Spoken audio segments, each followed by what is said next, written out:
Hi friends, களிக்கு மொச்சக்கொட்டை குழம்பு எப்படி வைக்கலான்னு பார்க்கலாம். மொச்சக்கொட்டையை வந்து நம்ம ஏற்கனவே ஊற வச்சு வேக வச்சு எடுத்துக்கலாம். இப்போ எண்ணெய் ஊற்றி கடுகு, வெந்தயம், சீரகம், சோம்பு, வெள்ளைப்பூண்டு, சின்ன வெங்காயம் போட்டு நல்லா வணக்கிட்டு அதுக்கப்புறம் உருளைக்கிழங்கு போட்டுக்கலாம்.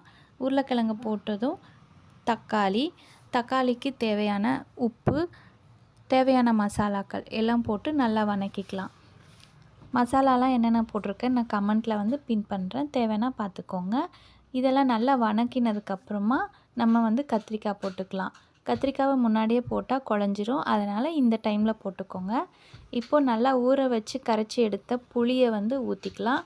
தேவையான அளவு தண்ணியும் ஊற்றி இதை நல்லா வந்து நம்ம கொஞ்சம் நேரம் கொதிக்க விட்டுக்கலாம். இதில் வந்து நம்ம வேக வச்சு எடுத்து வச்சுருக்க மொச்சக்கொட்டையும் போட்டு நம்ம நல்லா கொதிக்க விட்டு இறக்குனா இந்த குழம்பு நல்லா தயாராகிடும், ரெடி ஆகிடும். உங்களுக்கு இந்த வீடியோ பிடிச்சிருந்தா லைக் பண்ணுங்கள், சப்ஸ்கிரைப் பண்ணுங்கள். தேங்க்யூ.